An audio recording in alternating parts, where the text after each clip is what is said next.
Está começando o Mereu Talks, o seu podcast exclusivo sobre gestão de pessoas. Esta é uma produção da Mereu, a plataforma ideal para impulsionar a performance e engajamento dos colaboradores. Olá, estamos começando mais um episódio do nosso Mereu Talks. Eu sou a Camila Guimarães e serei a host da segunda temporada, ao lado, em conjunto, com Átila Machado, cofundador da Mereu. Nessa temporada, semanalmente, receberemos convidados especiais, trazendo a vivência na prática dos desafios e das delícias de viver as questões transformadoras de gestão de pessoas. E teremos temas práticos e, de fato, contribuições aqui, exemplificando o dia a dia desses desafios. Estou aqui com Átila, cofundador da Mereu. Terei o prazer de dividir a mesa aqui, estará aqui comigo conduzindo essa conversa e juntos iremos embarcar aqui numa conversa com um convidado especial que também é o nosso cliente. E aí, antes da gente começar, eu gostaria de pedir o Átila para se apresentar e dar um oi aí para quem está nos ouvindo ou nos assistindo. Joia, Camila, muito bom estar aqui com você e com o Rodrigo. Boa noite a todos. Meu nome é Átila Machado, sou cofundador da Mereu, né? Trabalhei durante muito tempo aí com consultoria de gestão e também de pessoas. E para mim é um prazer aqui estar com vocês dois para debater esses temas. Você falou uma palavra aí para mim que é uma palavra-chave, né? Transformador, né? Então, ou seja, nós do RH, nós estamos sempre naquele papel de transformar as pessoas naquilo que se refere do âmbito de competência, de formação. Então, acho que vai ser uma coisa muito produtiva aqui esse nosso podcast, né? O Rodrigo tem aqui vários cases aqui para falar com a gente aqui. Você também com sua experiência agregadora. E eu aqui mais para conduzir também com meus cases, minhas experiências que eu já passei, né? Trouxe até alguns livros aqui para ilustrar aqui um pouco aí e indicar para as pessoas. Então, assim, estou muito feliz e satisfeito de estar aqui com vocês. Legal.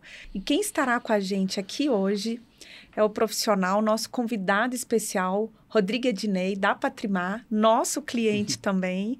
Prazer ter você aqui, muito feliz, né, por você ter topado embarcar nesse momento aqui de troca e de contribuição. Seja bem-vindo aí ao nosso Mereu Talks. Ótimo. Eu agradeço a Átila e Camila pelo convite. Prazer estar aqui com vocês, compartilhando um pouquinho da minha vivência dentro da área de recursos humanos, né, e vai ser muito bom de trocar essas experiências. Né? Então, eu sou o Rodrigo Ednei, o Rodrigo Oliveira, dependendo aí do contexto, mas Rodrigo Ednei Oliveira, sou casado com a Eliane, sou pai do Gustavo, da Alícia e da Brenda.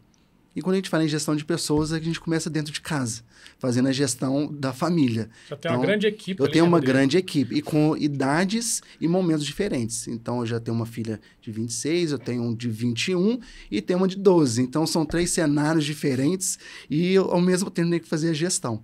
Então, quando a gente fala em gestão de pessoas, começa dentro de casa. Perfeito. Né? Então, por que estar hoje dentro do RH?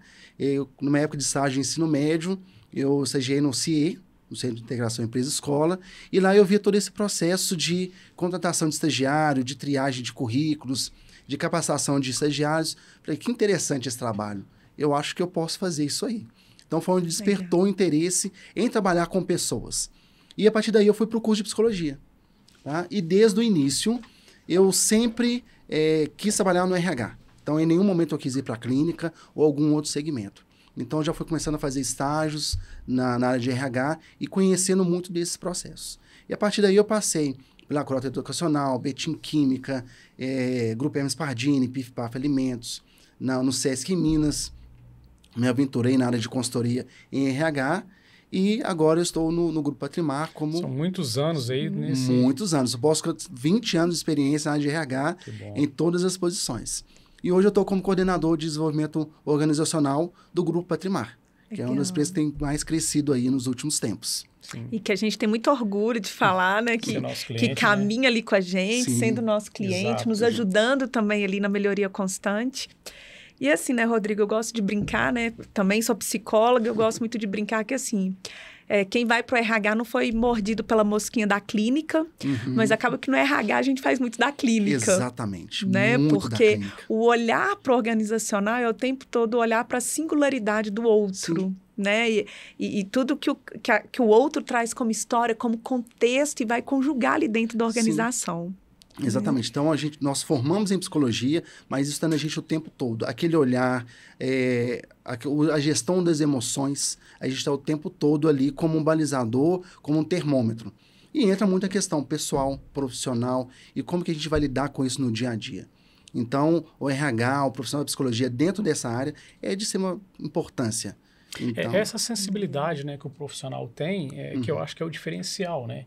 Então, quando o psicólogo ele assume, na verdade, esse papel, né, de ser realmente transformador dentro da empresa, olhando, na verdade, todas essas características que vocês falaram, é isso que eu acho que põe o RH, entendeu, numa posição realmente estratégica de transformação, né?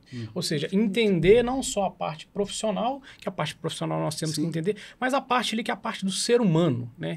O que o ser humano ele precisa para estar ali, para desenvolver, o que aquela pessoa precisa. Então, esse olhar do psicólogo, eu acho um olhar muito singular em cima disso, né, gente? Perfeito. E essa tríade, né, entre pessoas, processos, empresa, isso é fantástico. Ao mesmo tempo, a gente está cuidando da empresa, para o resultado dela, está cuidando das pessoas e desse clima. Então, fazer esse trabalho é muito gostoso. E quando a gente vê as pessoas se desenvolvendo dentro da empresa, apresentando bons resultados e crescendo, mudando de patamar, então a gente fala assim, olha, realmente faz sentido, né, o nosso trabalho. Eu consegui fazer a diferença na vida daquela pessoa. Então, isso traz aquele prazer, a gente vai para casa ciente que fizemos o melhor. Legal. Rodrigo, e como que você viu, assim, realmente essa evolução, assim, do RH como um todo, né? Que a gente vê que o RH antigamente tinha um papel, esse papel ele veio mudando, né? Assim, realmente focando mais ali na questão do desenvolvimento das pessoas. Como que você traça essa evolução, assim, que você já tem mais de 20 anos aí pelo mundo do RH, né? Em grandes empresas? E eu comecei muito no DP. No DP, na parte processual. Isso. Então, não tem como fugir. Então, nessa parte... Que é a origem. Que é a origem. Você viveu tudo, né? Eu vivi tudo. Do 1.0 do RH. Exatamente. Então, né? eu trabalhava com um sistema de folha... Era DOS. Então, era disquete, ir na caixa para poder pedir o piso. Coisa bem, né? Alguns anos atrás. Mas, assim, o próprio... a entrada do psicólogo mesmo dentro do RH, ele saindo desse processo somente de avaliação, de testagem, ele indo para esse papel de relacional, ele vem desenvolvendo e vem ganhando espaço. Sim. Então, ele sai do DP, vem para o próprio recursos humanos, que depois vem para a gestão de pessoas, e hoje a gente passa para desenvolvimento humano e organizacional. Então, a cada etapa, a gente vai ganhando mais corpo, e ganhando mais força para fazer essa mudança. E o próprio psicólogo, o próprio profissional de RH, ele sai daquele papel técnico e ele vai para a estratégia. Então, essa é a virada de chave. É sair só da operação e ir para a estratégia. A partir daí, a gente começa a ganhar força e ter uma visão macro do negócio. E a gente consegue falar a mesma linguagem do dono da empresa, do CEO. Legal. Que aí a gente faz essa interface e a partir daí a gente consegue intercalar. Então, eu consigo cuidar da pessoa aqui na base e sem fugir da estratégia e trazendo um resultado para a organização. Legal. A gente começou a esquentar aqui o assunto, né? Falando do momento aí da evolução do RH. E quando a gente aterriza, a gente fala muito do RH posicionado ali como uma pessoa de negócios, né? Que está ali o tempo todo amarrando as alavancas, mas para entregar ali valor para o negócio. E aí a gente começa a entrar no nosso tema de hoje, que é a avaliação de competências. É um tema que traz vários debates, vários insights. Eu falo que é um tema que não fecha em si mesmo, né? Porque tem uma pluralidade de possibilidades e está tudo bem, né? Pode fazer sentido para a realidade de cada cultura e de cada empresa. E aí eu queria te ouvir um pouquinho, né? Quando que foi que você foi atravessado? Porque o RH a gente atua em várias frentes, mas a gente fala assim, opa, eu tenho uma expertise, um know-how nessa especialidade, né? Quando que você sente que, assim, tratar desse olhar para esse processo, para toda essa jornada de avaliação de competência começou a fazer parte de você? E gostaria que você contribuísse aqui também, né? Sobre todo esse processo, esse debate de nomenclatura e de como fazer. Ótimo. É interessante que quando eu saí do DP, então, por ter essa habilidade com números, então eu fui para a área de remuneração. Então, comecei a fazer esse processo de atração e seleção, de entrevista por competência, aí começou. O que é competência? Aí nós vamos lá para a remuneração de fazer uma decisão de cargo. Então, como que eu vou fazer uma decisão de cargo e descobrir a competência? Então, a gente começa a amarrar essas coisas. E eu volto lá no recrutamento de seleção e faço, olha, uma coisa está atrelada à outra, uma coisa está amarrada, e deixa eu descobrir um pouco mais disso aqui. Foi onde eu tive uma experiência até no Hermes Pardini, onde nós começamos a construir esse processo mesmo de avaliação na era de performance. Então, porque tinha alguns resultados e construir junto com o time de RH, as business parts, como construir essa questão dessas competências. Então, a empresa está passando por processo de mudança e vamos discutir isso aqui, vamos trazer isso para a mesa. O que faz sentido, o que não faz? Aí eu fui fazer um curso, né, na FGV sobre gestão de competências. Então, aí começou a me despertar. Olha, que legal, que legal. E sempre na área de remuneração, sempre trazendo esse brilho. Eu não posso fazer uma decisão de cargo, ela não estará completa se eu não tiver as competências ali muito bem definidas. Nasce ali, né, Rodrigo? Nasce ali. Então, eu tenho que fazer uma decisão de cargo com as competências técnicas, comportamentais e organizacionais. Eu tenho que ter isso tudo bem amarrado. E tem que fazer sentido. Sim. Que é onde a gente vai buscar todo o sentido da avaliação de desempenho. Perfeito. E aí vai para o processo de recrutamento e seleção, vai para o treinamento. Então, como que eu vou, quem eu vou trazer no mercado? Ele vai ter todas as competências? Não, mas eu preciso capacitar. Então, eu preciso estar isso muito claro nesse processo também de desenvolvimento do próprio colaborador quando ele entra na organização. Então, está tudo amarrado. Esse processo de avaliação de competência é um processo que está em constante também, assim, evolução, né? Sim. A gente começou isso, antigamente não, alguns anos atrás a gente só falava um pouco mais ali no bloco de metas, né? Tinha a questão da avaliação de competência, mas ela nem entrava, por exemplo, na composição de uma remuneração variável. Sim. Hoje a coisa ela foi mudando, né? Tomou cada vez mais peso, né? E tem evoluído cada vez mais essa questão do processo de avaliação de competências. Sim. E aí, emendando já uma pergunta para você aqui, Rodrigo, é o seguinte...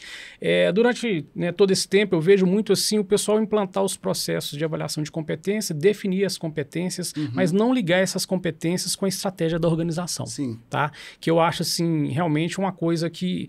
Um ponto muito falho. Tá? Porque assim, eu tenho a estratégia, eu tenho que desenvolver a competência dos meus colaboradores, o quê? Para atingir essa estratégia. Né? E às vezes eu vejo alguns projetos alguns processos muito vazios, né? Coloca as competências ali, vou treinar e às vezes esse treinamento ele não mexe, por exemplo, no resultado que está ligado à estratégia da empresa. Sim. Você já passou por isso? Como que foi isso também na Patrimar? Se pudesse falar um pouquinho, Rodrigo, disso aí. Claro. E até pegando aqui a deixa do Átila, como também nessa construção... romper um pouco a barreira de que não é um processo que tem que rodar, porque é um rito que tem que ser burocrático, mas um rito valorado, que tem todo esse sentido. Como é que entrega esse valor e tira um pouco esse selo de que temos que rodar porque todo mundo roda. Sim. Porque é mais um framework da área de gente e gestão. Sim. Então, primeiro ponto, não pode ser apenas uma atividade simples ali do RH. Não. Então, quando, essa questão da estratégia. Então, trazendo um pouquinho do contexto Patrimar. Então, em 2020, com a chegada da nova gestão, então precisou de fazer um mapa estratégico. Então, vamos entender isso aqui, foi chamada Dom Cabral, para ajudar nesse desenho da estratégia. Então, a partir daí, desenhou-se toda a estratégia, o caminho, e vamos descer isso mais um nível. Vamos entender o que nós temos hoje de composição de cargos, vamos fazer uma aglutinação ali de conjuntos de cargos, e vamos desenhar as competências baseadas nessa estratégia. Perfeito. Então, nada solto. E vamos definir quais são esses comportamentos. Esses comportamentos fazem sentido para a estratégia, para alcançar o resultado? Então, a empresa ela tinha uma meta de dobrar de tamanho. Então, vamos descer isso aqui. Então, vamos fazer todo esse trabalho. E esse trabalho é só um trabalho do RH? Não. Ele é um trabalho de toda a liderança. Vamos trazer os gestores, os diretores, para discutir esse processo? Vamos entender essa técnica, por que é isso? Faz sentido ou não? Então, a gente fala de construção civil. Então, é obra, é muito número, é objetividade. E quando eu venho para esses comportamentos eles são mais subjetivos ou eles são mais objetivos? Está muito claro isso aqui? Então, isso tem que estar muito bem amarrado. E, a partir daí, construído a várias mãos. Aí, a gente traz esse processo para o dia a dia. E para colocar e implementar isso aí tem que fazer sentido. Então, eu estou atrelado aqui. Então, apenas a estratégia da organização e quando que eu vou buscar esse resultado? Será que eu vou já conseguir esse resultado já na primeira avaliação? Na segunda, na terceira? Como que eu vou construir? Então, isso tem que estar muito claro. Sim. Né? E até pela experiência, a gente sabe que na primeira avaliação é um treino. A gente não vai ter o resultado ali fidedigno já na primeira avaliação. Porque as pessoas ainda estão acostumadas. O que é uma avaliação de desempenho? Eu posso ser sincero, né? Eu posso colocar a nota mais alta, e se eu colocar uma nota baixa, meu gestor vai me demitir? E aí? Então, aí a partir daí a gente começa a criar esse hábito e deixar isso como cultura mesmo da organização. É engraçado como que isso movimenta, né? Movimenta as pessoas até na forma de se posicionar. Sim. Até assim, que a gente vê que a avaliação de competências, ela é o fim. Mas como você falou, tem todo um processo antes, né, Camila? Até das premissas de como avaliar. Eu posso avaliar dessa forma, eu não posso avaliar dessa forma. E aí também o RH, ele, né, tem um papel muito importante dessa construção e desse esclarecimento, né? Sim. Então, ele é o elo que vai trazer, que vai juntar todas as pecinhas ali. E essa questão das competências não pode ser trabalhada apenas no período de avaliação. Isso tem que ser constantemente. Então, se eu sou um analista, quais são as competências para esse conjunto de cargos de analistas? Tanto técnicos quanto comportamentais. E como que eu vou trabalhar isso aí? Como que eu vou me desenvolver? Seja por mim mesmo, ou seja por uma questão de um PDI ou de um processo. Então, a gente precisa estar sempre de olho nisso aí. E fomentar isso. Gestor, vamos trabalhar essas competências, vamos trazer isso aqui, vamos capacitar, vamos buscar isso aí. A gente tira algumas dicas, né, da sua fala aí, que para quem está nos ouvindo, a gente consegue fazer uns recortes, né? Primeiro, é a sabedoria da humildade de que a gente não tem que começar já pensando grande de vamos rodar um 360 de cara. Sim. Né? Qual que é o nível de maturidade, de maturação da minha cultura e das pessoas. E vamos começar pequeno, né? Claro, sempre visando chegar lá na frente, mas vamos curtir essa jornada, essa caminhada de construção. O segundo é a questão também da sabedoria de que o RH não constrói para o RH. Né? O RH constrói com as pessoas e para as pessoas. E você trouxe muito essa questão de, peraí, quando a gente foi discutir, desenhar, a gente pensou junto, foi ver o que faz sentido, foi ouvir as pessoas. Né? Então, a segunda dica é isso, né? Como que a gente sai do nosso universo, da nossa sala, né? Do nosso quadrado e, de fato, chama as pessoas para contribuir nessa construção, porque isso leva engajamento. Exatamente. Né? E o terceiro que você falou, que eu acredito que já vai ser a provocação que o Átila vai fazer sobre as competências coletivas. Né? Que você falou não somente as competências comportamentais, mas as técnicas também, olhando o que faz sentido para aquela posição e para aquele cargo. Sim. Né? Então, a gente pode entregar aí para os ouvintes essas dicas de vamos focar, né? Se a gente tiver que começar agora, funcionou para o Rodrigo, pode ser uma boa dica para quem está nos ouvindo também, né? Exato. Então, é trazer isso aí. Então, eu tenho as competências coletivas, que é aquilo ali que a organização pede, mas eu tenho as técnicas, que são específicas para aquela função ou para aquele grupo de cargos ali que são correlatos. Sim. Então, eu preciso de entender também esse contexto. E uma coisa que eu falo, né, bastante, a decisão de cargo ela é viva. Então, ao mesmo tempo que eu estou mudando ali a descrição, eu trago outras competências que podem fazer sentido para a organização e outros conhecimentos técnicos que até então não buscava. Hoje, todo mundo fala assim, Power BI. Sim. Então, até alguns anos atrás, não se falava. Então, para os cargos mais estratégicos, é preciso conhecer. Então, eu trago mais uma habilidade técnica. Então, eu começo a trazer esse fomento de buscar todo dia uma coisa nova. E quando a gente fala da questão da própria organização, ela está se desenvolvendo o tempo todo. Eu preciso de rever também o meu processo. Preciso rever também aquelas competências que naquele momento ela fazia sentido. E será que para esse novo ciclo também faz? Exatamente. Faz sentido eu manter todas essas competências? Ou cabe eu ajustar um processo? Quando você traz, Camila, a questão da maturação do processo, nós estamos vivendo isso. No primeiro ciclo, nós rodamos 90 e 180 graus. Porque era um processo muito novo para a organização. Os gestores não tinham esse hábito de trabalhar com feedback, de avaliar as pessoas, de medir as pessoas. E as próprias pessoas também não conseguiam se avaliar. Então, quando eu disse assim, eu posso me avaliar, posso ser sincero ou não. Então, pode ser que naquele momento o retrato que foi tirado talvez não seja o fidedigno, porque eu posso ampliar a minha nota, posso me dar uma nota maior e depois eu faço um ajuste, enfim. No segundo ciclo, nós já começamos a rodar até 360 para os níveis de gerência e diretoria. Então, já vem mais um processo. né, de Nine Box. É mais um modelo que a gente traz diferente. E como que os gestores entendem esse novo contexto? Olha, eu estou sendo avaliado pelo meu time, pelos meus pares, pelo meu superior. E aí? Então, quando eu trago aquela nota ali, hoje ela está muito mais fidedigna. Então, mas quem está 90 e 180, quando eu jogo no quadrante, e fica aquela dúvida. Sim. Será que realmente aquilo dali? Será que está todo mundo no quadrante 5, no quadrante 9, 8? Como que está essa dispersão?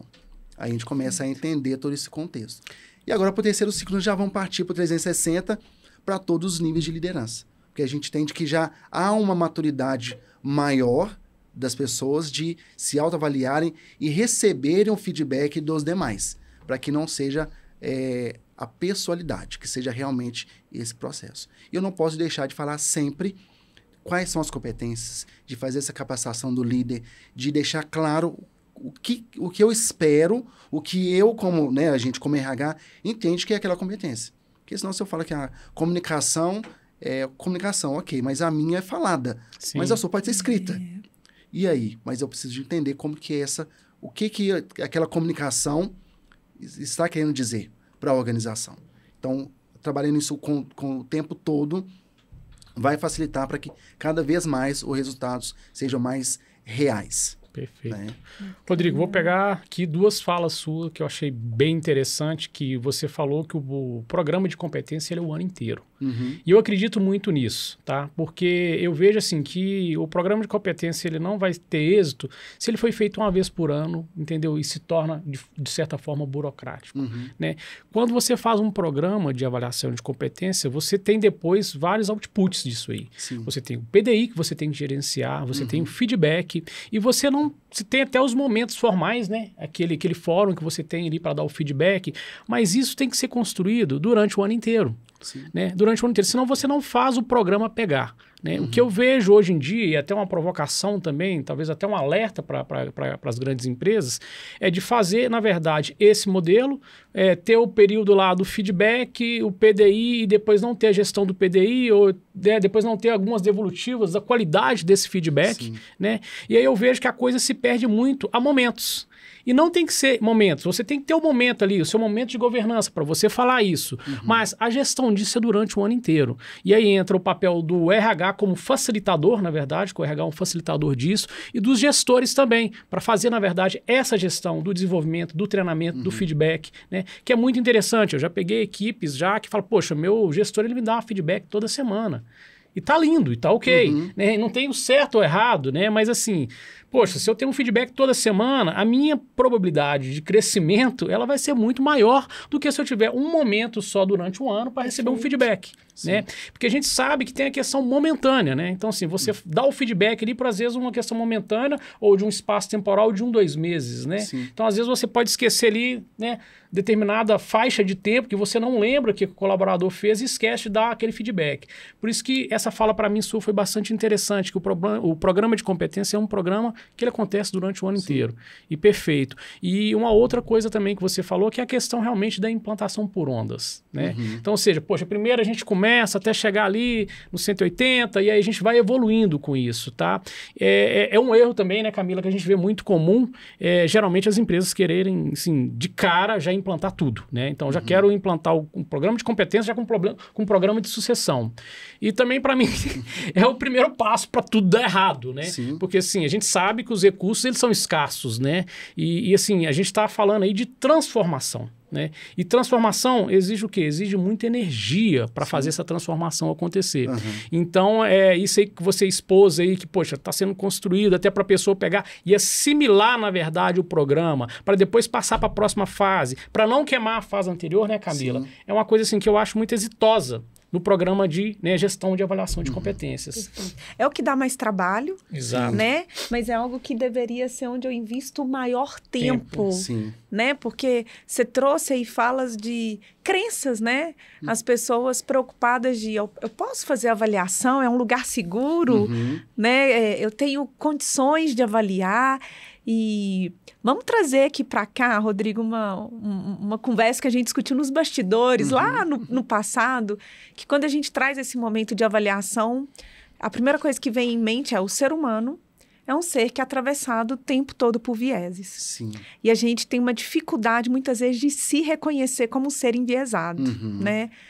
Conta um pouco da sua experiência e ensina um pouco para a gente como que você trabalhou isso no dia a dia, de forma prática, como que você fez para tentar remover esses vieses, para trazer uma objetividade, para trazer uma avaliação que a gente fala que é mais limpa, né? Sim. Mas compartilha um pouco sobre isso. Então, primeira coisa, a gente não pode esquecer da capacitação.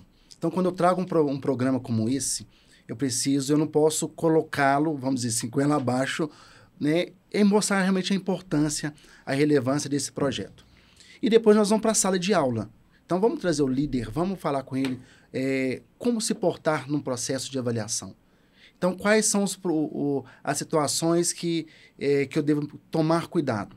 Então, eu vou ser trazer muita pessoalidade para um processo de avaliação, ou se eu gosto dele, ok, eu vou dar uma nota maior. Se aquele que eu gosto menos, eu vou dar uma nota pior.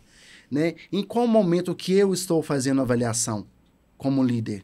Eu estou num momento propício? Eu estou calmo? Eu estou sofrendo uma pressão? Então, a gente precisa tomar cuidado com esse processo, para não fazer uma avaliação baseada naquele momento. E como que eu estou fazendo a medição dessa avaliação? Ele é ali temporal ou ele é atemporal? Como que eu mantenho o registro dessas avaliações ao longo do tempo, para ser cada vez mais assertivo?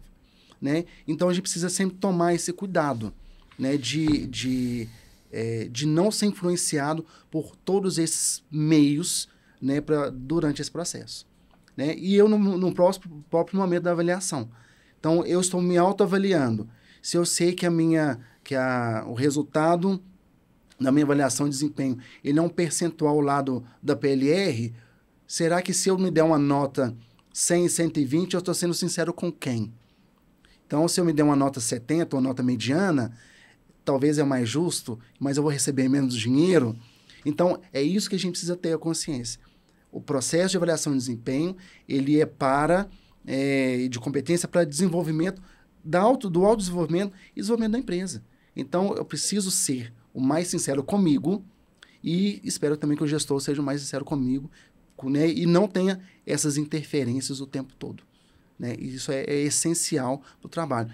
E sempre que for possível, quando no momento da avaliação, isso foi muito interessante nesse último ciclo, onde alguns gestores nos convidaram para fazer a avaliação junto com eles. Sensacional. Então,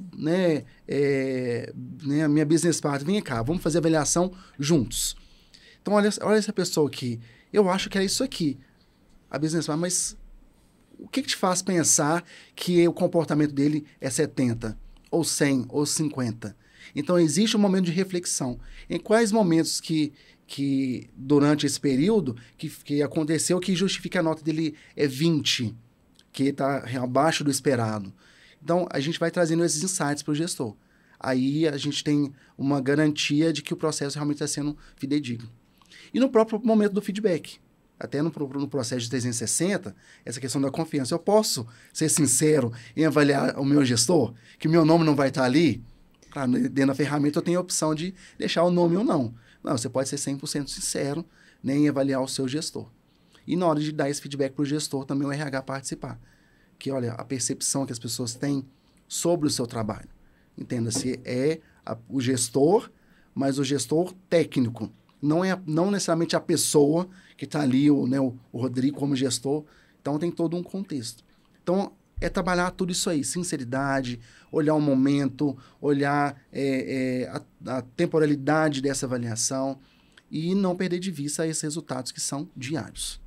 E é importante isso que você trouxe, porque você falou assim, né? Como que a pessoa preenche a avaliação sem pensar no ganho financeiro, mas mais pensando na jornada que irá me proporcionar. Né? Porque ele pode preencher tudo bom lá, né? Mas a autoavaliação não vai ser determinante, né? Porque nas outras modelagens ela faz parte da composição, mas ela não termina ali nela. Sim.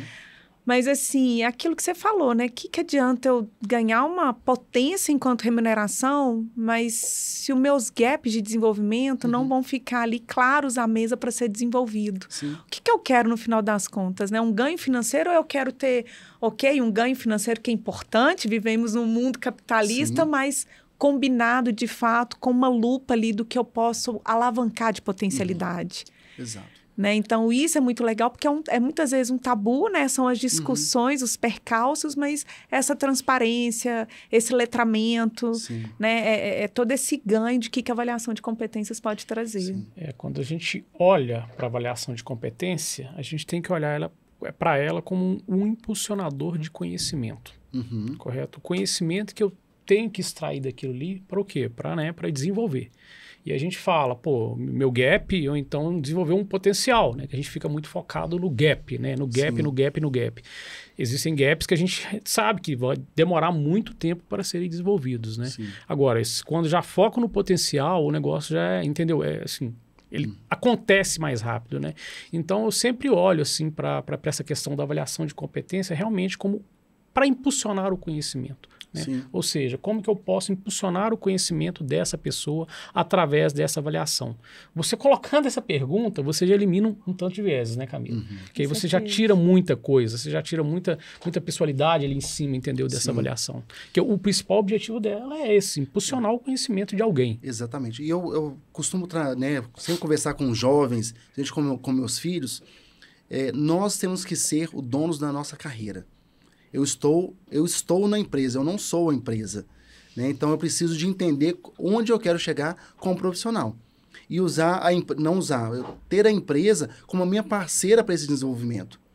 E entender que o conhecimento, tudo aquilo que eu aprendi né, dos feedbacks, eu vou levar para minha vida, para minha carreira. Exato. Então, né, a gente sai aquela questão do passado, as pessoas ficarem 20, 30 anos numa mesma empresa, e hoje o tempo de permanência da empresa é muito pequeno. Mas o que eu levo, né, como desenvolvimento, né, para essa nova empresa? O que eu levo de diferente? Aí eu saio dessa questão de ser só da remuneração. Exatamente. Eu ser um dono da minha carreira. Né? Então, eu falo, eu sou um psicólogo, mas assim, eu trabalhei o tempo todo com remuneração, mexendo com planilha de Excel, com dinheiro. Hoje eu cuido de um orçamento pessoal de milhões, eu tenho que mexer com matemática, tenho que mexer com configuração de sistemas, né, da plataforma, eu tenho que entender um pouco de cada um desses processos. Mas dependeu de quem? Muito mais de mim do que a minha carreira, do que a minha área me proporcionou. E a empresa me deu essa oportunidade. E eu abracei. É difícil? Sim. Mas no final, o ganho ele é muito grande. Eu vou sair dali, um dia, ou vou crescer, mas com esse know-how que a empresa me proporcionou, mas dependeu muito mais de mim do que do outro. Sim, a oportunidade foi dada, o desenvolvimento foi oferecido, né? Mas você estava ali para assimilar tudo isso, exatamente. Né? E quando você fala em trabalhar com a questão do talento, do desenvolvimento e focar menos no gap, é exatamente isso. Se for trabalhar exatamente com o desenvolvimento dos gaps, eu vou investir um valor muito alto de tempo e dinheiro e pode ser que eu não tenha o resultado esperado. Mas se eu trabalho nas potencialidades, isso aí, eu consigo reduzir esses gaps. Então, a gente começa a trabalhar, focar naquilo que realmente vai trazer um resultado, né, para a organização, para a pessoa. E o gap ele vem como consequência. Exato. E vem diminuindo essas áreas, isso aí, e vem diminuindo esses espaços. E a partir daí, a gente vai ganhando cada vez mais resultado para a empresa, desenvolvimento, né, organizacional, clima organizacional agradável. E assim, a gente só tende a ganhar. Perfeito. Sim, o que eu vou falar um pouquinho aqui da prática, tá, Rodrigo? Assim, por rodar várias empresas aí, o que eu vejo, assim, o PDI realmente ele é um grande impulsionador, entendeu, do resultado da empresa. Eu costumo dizer que, né, na verdade, o plano de ação, o PDI, é o que põe a gestão em movimento. Sim. Que até então você está planejando, você está ali avaliando, depois vem o plano de ação para pôr a gestão em movimento. Né? Isso aí pode ser relacionado ou tanto à parte de meta, ou então à parte de competências, no caso do PDI. E o que eu vejo muito, Rodrigo, muito mesmo, é assim, poxa, acho que sobra otimismo no momento de planejar o PDI. Então, né, a pessoa começa a planejar o PDI ali, cara, não tem limite, o negócio vai, várias ações propostas e tal, você pega um PDI enorme, né? Então, poxa, parecendo que a pessoa tem que desenvolver tudo e de uma hora para outra virar um super-herói, né? Então, eu vejo muito isso. Tá, mas sobrou otimismo nesse planejamento e depois a gente vai parte para a execução, aí que a coisa começa a pegar. Então eu vejo muita questão dos PDIs ficando somente no papel, né? Não, assim, e os próprios gestores, né, não conseguindo fazer a gestão desse PDI. E aí eu acho assim que realmente é uma coisa muito, como se diz, é uma coisa muito problemática para essa parte da avaliação de competências, porque, pô, se eu tenho o PDI, é o que põe a gestão em movimento, eu faço um bom planejamento PDI, mas depois eu não tenho um acompanhamento e a execução dele, poxa, né, a coisa não valeu tão a pena assim de ter, na verdade, feito um planejamento tão exaustivo, né? Então, às vezes, aí eu sou muito daquela teoria, às vezes, né, o pouco ali que eu fizer, ele vai me dar um resultado muito maior do que eu fazer um PDI extenso e esse PDI ficar só no papel.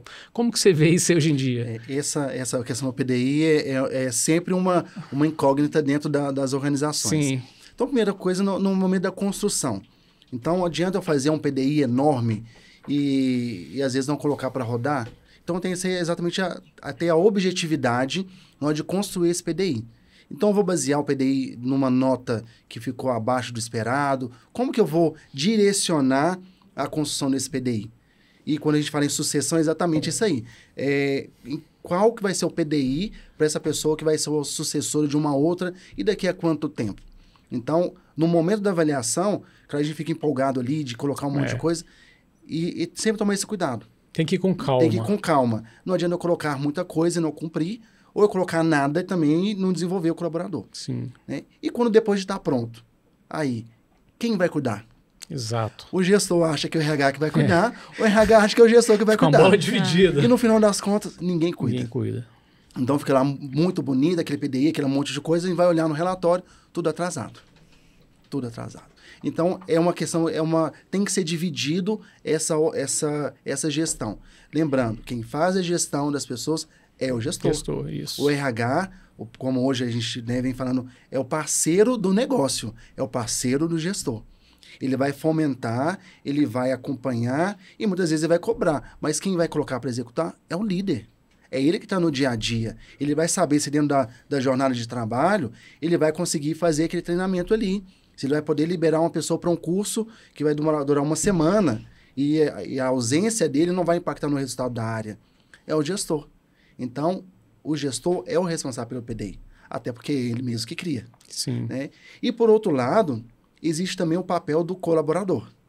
Então, se eu sei que eu preciso me desenvolver, eu preciso ficar esperando alguém mandar eu fazer? Esse é o ponto, né? Eu preciso de buscar. Olha, no feedback você disse que eu precisava desenvolver isso aqui. Onde que está esse curso? Eu achei esse curso aqui na internet, eu posso fazer? Ah, não, isso está na universidade corporativa. Ah, ok, eu vou fazer. Então, depende também do colaborador. Então, gestor Átila, você me deu um feedback aqui, eu preciso de fazer, de focar mais no desenvolvimento de uma linguagem X dos sistemas. Não, então eu quero fazer. Eu achei isso aqui numa escola XYZ, ele custa caro. Vai fazer um investimento? Não, agora não, mas você pode buscar algum outro paralelo. É essa troca, né? Não depender simplesmente do RH, do gestor, mas também do colaborador. Isso eu acho importantíssimo, tá, Rodrigo? Porque, assim, o pessoal coloca na figura do gestor e do RH também. Poxa, o gestor, ele tem que o quê? Tem que, né, na verdade, acertar ali na seleção junto com o RH, ele tem que formar, ele tem que dar resultado, e ainda, né, tem que treinar diversas vezes, e, assim, fica uma carga muito grande também para o gestor, né? Então, ou seja, quando a coisa ela é construída e a quatro mãos, ela muda de figura, né? Sim. Então, eu vejo, assim, que eu presencio, às vezes é muita carga em cima do gestor, entendeu? E que poderia ser compartilhada mais com a ajuda dos colaboradores. Poxa, se eu quero ser desenvolvido, eu sei que eu tenho que ser desenvolvido, poxa, como que eu posso ajudar meu gestor? O que que eu quero ser? Onde que eu posso chegar? E assim fica mais fácil do gestor ir direcionando. Exato. Né? Porque, igual a gente fala, são muitas atividades para o gestor hoje em dia.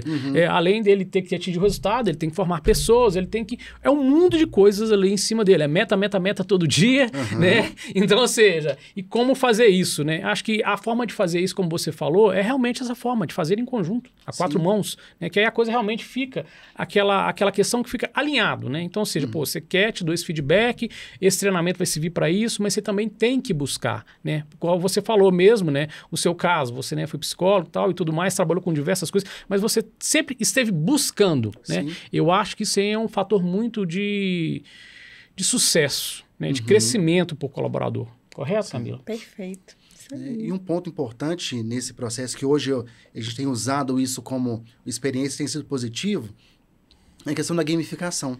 Sim. Eu crio uma disputa interna, então se eu crio ali uma trilha de desenvolvimento, né, para um time inteiro, então eu posso premiar aquelas pessoas que tiverem realizado uma maior quantidade de cursos, né, durante um determinado período, tiverem uma maior média de notas. Então, né, tem uma proposta que nós fizemos agora para a nossa área de saúde e segurança do trabalho. Então, precisa de atualizar nas NRs, precisa de atualizar em alguns outros pontos. Então, vamos fazer uma gamificação? Vamos premiar aí para o primeiro lugar um voucher no Outback, né? Então, Legal. quanto custa isso, né, para a organização? É o mínimo. Mas quanto que isso vai trazer de resultado lá na frente? Então, eu faço dos dois lados. Eu promovo isso aqui, uma competição saudável, e, de certa forma, eu dou para o colaborador a responsabilidade de fazer esse desenvolvimento. E lá no final, eu ainda o premio. Sim. Então, é isso, é essa troca. E o papel do RH vai ser acompanhar. Olha aqui, olha, fulano tá na frente. É criando os indicadores e fomentando isso aí e ajudando nesse desenvolvimento. Ali eu realmente vou descobrir quem são as pessoas que estão mais engajadas, que estão mais aderentes ao processo, ao negócio. E eu passo a ter um olhar diferente. Olha, essa aqui, ele teve uma avaliação mediana, mas ele é um possível sucessor lá na frente. Vamos ter um olhar diferente para ele? Vamos dar para ele um pouco mais de responsabilidade para ver se ele dá conta? Exatamente isso. Então, o RH vai transitar exatamente nesse cenário. Olhar aquilo que está sendo diferente para o mercado, para a empresa, né? No caso, para a empresa, e colocá-lo depois em uma posição que talvez seja estratégia para a organização. Perfeito. E a gamificação, ela vai proporcionar, inclusive, o reforço ali também da percepção das competências. Sim. Né? Tipo, a pessoa que a gente avaliou como iniciativa, que a pessoa é um potencial iniciativa, ela tem iniciativa mesmo, mas também vai avaliando o poder de contagiar, né? Porque um vai vendo o outro e vai puxando. Sim. Então, numa gamificação também vira um processo ali, né? Uma forma também muito de vocês acompanharem de perto como está funcionando essa dinâmica. Exatamente. Né? E reajustando de novo o ciclo, porque eu falo que vai se alimentando, né? O que está fazendo e o que não está fazendo sentido. Exatamente. Então, isso vai ajustando. Faz sentido ou não essa capacitação, esse treinamento? Ainda mais quando essa empresa já estiver implementada na universidade corporativa, fica muito mais fácil da gente medir isso aí e acompanhar esse processo. Né? Então, a gamificação, hoje, assim, a gente tem usado bastante, né, em várias etapas, seja para participação de algum evento interno, para construir uma logo específica de um evento, de um ciclo interno. Então, isso e vai engajando as pessoas. Traz envolvimento, Traz né? envolvimento. Participação, que eu acho que então, é isso quando que vê ali o importa. resultado, nossa, eu criei essa logo da Mereu, nossa, tá ali, Sim. estampado na empresa. Quer dizer, ali tem o meu dedo ali, que ali foi eu que fiz. Então, ganha isso aí. Então, isso vai para fora. Sim. Então, você vai para o LinkedIn, você vai para as redes sociais. Olha, isso aqui é uma contribuição minha. E quando a gente fala em orgulho em pertencer à empresa, é exatamente isso aí. E são coisas, às vezes, pequenas, né? Que a pessoa participa e ela tem que participar, que reflete, na verdade, no resultado e na imagem da empresa. A gente tem muito essa dificuldade, é uma pergunta que sempre surgia. Poxa, como que eu ligo a estratégia da empresa à minha contribuição? Né? Eu não preciso de ter coisas mirabolantes para isso. Você deu o exemplo aí da gamificação, entendeu? A gamificação, ela realmente traz isso. Poxa, então na estratégia da empresa, eu estou, assim, na verdade, dando uma opinião aqui, né, de certo modo, né, no âmbito dela ali, além do trabalho dela, que está contribuindo para alguma coisa da empresa. Então, ou seja, é uma forma da gente responder essa pergunta, né? Eu estou ligando aqui na estratégia com uma participação aqui. Sim. Então, eu acho assim que essas novas ferramentas, essas novas metodologias que vêm surgindo, assim, elas são muito realmente inclusivas, né? De realmente colocar todo mundo para participar. E eu sempre falo, né? Para você ser responsável pelos fins que são os resultados, você tem que ter autonomia sobre os meios, né? Sim. E é isso aí que traz essa autonomia para as pessoas, né? Esse senso de pertencimento e de participação. Sim. Então, é trazer isso aí. As estratégias têm que estar sempre muito claras para os colaboradores. Então, isso não pode ficar apenas com o CEO ou com o grupo de diretores. Perfeito. Então, isso precisa descer para a operação, porque é a operação que vai fazer as coisas acontecerem. Então, quando a gente traz esse envolvimento das pessoas que estão na base para essa estratégia, cada um ali, dentro do seu contexto, vai contribuir para aquele resultado. É financeiro? Ok. É de reconhecimento da marca? Ok. É de expansão para outras cidades? Ok. Então, é exatamente esse ponto. E cada um dentro da sua etapa ali vai contribuir um pouquinho para todo mundo alcançar aquilo ali. E no final, todo mundo vai ganhar. Sim. Todo mundo vai ganhar. Esse tem que ser o olhar do colaborador também dentro desse processo e da organização fazendo esse balanceamento junto com a avaliação de competências. Perfeito. A gente está chegando ao fim, né? É um tema assim, né? A gente falou aqui de gamificação, a gente falou de pertencimento, de branding. Você vai ter que voltar, viu, Rodrigo, para a gente estender mais sobre isso e essas contribuições. E a gente sempre gosta de trazer assim no podcast, quando a gente está fechando, uma dica prática da perspectiva da pessoa convidada, né? Se o Rodrigo, né, tiver que deixar aqui, pessoal, o pulo do gato para conduzir um processo, uma jornada de avaliação de competências que vai dar um gol, vai dar bem, né? Se você puder encurtar o caminho das pessoas para dar menos cabeçada, cometer menos erros, o que você traria de praticidade para quem está nos ouvindo, que está ou quer implantar amanhã e não sabe por onde começar, ou já implantou, mas tem muitas dúvidas, muitos anseios, ou está rodando o ciclo bem, mas está aqui nos ouvindo para pegar dicas que vai trazer inputs e insights. O que você traria? Primeira coisa, não tenha pressa em fazer esse trabalho, porque ele é muito estratégico. Então, não tenha pressa. Planeje muito bem as etapas. No final de cada ciclo, avalie os problemas que aconteceram, anote e já ajuste logo em seguida. Então, não tenha pressa. Faça a avaliação, a implantação por etapas, por módulos. Vai entendendo se aquilo faz sentido para a organização, né? Para depois a gente ter um trabalho mais robusto. Implementar tudo que precisa ser feito. Então, e uma outra dica que eu deixo. Não trabalhe sozinho. Então, o RH, ele é apenas um parceiro do negócio.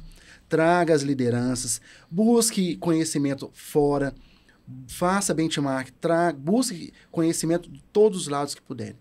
Então, cada empresa, cada colaborador, cada profissional de RH tem um pouquinho para contribuir. Busque um pouquinho desses vários conhecimentos, dessas várias experiências e traga para o seu meio e veja se faz sentido. Se fizer sentido, ok. Não quer dizer que você está copiando. Você está trazendo ali um modelo que até então você não sabia ou não tinha pensado em fazer. Então é isso. Não trabalhe sozinho e não tenha pressa em implementar. Perfeito. Sensacional. Muito bom. Rodrigo, e para quem, né, quer agora conectar com você, né? A gente está encerrando o episódio, as pessoas estão vendo e falando, legal, eu quero estabelecer um contato, uma conexão, trocar uma figurinha, fazer bench. Você já falou que adora essas trocas. Adoro isso. Divulga um pouquinho aqui, né? Como te achar, como fazer esse contato com você. Sim. O LinkedIn é, né, a principal ferramenta aí. Então, vai achar Rodrigo Ednei Oliveira, Ednei com D mudo e no final. Né, Oliveira vai me achar lá. Então, estou sempre compartilhando algumas coisas. Ainda estou ainda tomando coragem de escrever um blog lá no LinkedIn, mas em breve já vai ter mais alguns textos lá. Então, o LinkedIn é a principal ferramenta, pode me chamar lá, eu respondo todos e aceito todos os convites, tá? Não vai ficar ninguém pendente lá. Joia, legal. Rodrigo, obrigada mais uma vez, né, por nos prestigiar com essa riqueza de detalhes, de troca. Já aprendi várias coisas aqui que eu quero implementar também ali. Obrigada, tá? Foi muito bom ter a sua participação aqui. É um prazer, né, ter sempre você e a Patrimar aqui conosco. Ótimo. Tá? Fica estendido participar mais vezes aqui conosco. Então, muito obrigada por fazer parte desse episódio conosco. E agradecer a Átila a sua participação. Né? As pessoas que ouviram aqui, Átila, que desejar fazer o contato com você, te achar, divulga aqui um pouquinho também. Não, sim, como o Rodrigo falou também, no LinkedIn, né, é o principal canal ali para, na verdade, um contato comigo. Pode procurar lá, Átila com TH Machado, que como o Rodrigo eu também sou super acessível e respondo todas as perguntas. Posso demorar um pouquinho, mas eu estou ali bem aberto para responder perguntas. E, sim, e eu acho que tudo é uma comunidade, né, gente? A gente tem que, na verdade, se unir para crescer, né? O Rodrigo aqui deu vários exemplos hoje e eu quero deixar uma mensagem realmente final aqui, que é o seguinte, é realmente utilizar a avaliação de competência para a busca do conhecimento. Né? Uma das maneiras de você crescer realmente através do conhecimento, da informação. E essa ferramenta, né, essa metodologia, ela é de suma importância para isso. Né? Então, ou seja, busque realmente a avaliação de competência para o seu crescimento. Sim. Então, é essa mensagem que eu vou dar. Hoje a gente tem falado muito também, até trouxe um livro, vou dar uma indicação de um livro, tá, Camila? Aproveitando o podcast aqui, que é o Competências Coletivas, que para mim, ele está vindo assim, mostrar muita coisa relacionada à competência que as pessoas ainda não estão vendo, tá? Que é o seguinte, que ele, na verdade, em suma aqui, ele vai falar, né, que a competência é um conjunto de saberes coletivos, que é muito interessante, que independe do conhecimento individual, ou seja, só de uma pessoa. Né? Então, na hora que você vai ver como que chegou nessa competência, realmente é um conjunto de saberes meu, do Rodrigo, da Camila, que desembocou ali numa competência. Né? Então, ou seja, eu acho que isso também é um pouco do futuro ali da avaliação de competências. Então, perante um problema, né, o que nós vamos aqui avaliar, o que nós vamos estudar e o que vai sair de competência para esse problema. Né? Aí sim, resolução de problema, aí sim ligado a resultados. Então, assim, quem quiser, na verdade, evoluir, eu indico um dos colaboradores aí, o escritor é o Roberto Ruas. Então, competências coletivas, gente, no limitar da estratégia. E quero agradecer também, Camila, sua participação aqui, poxa, muito agradável. E do Rodrigo, mais uma vez, tá, Rodrigo?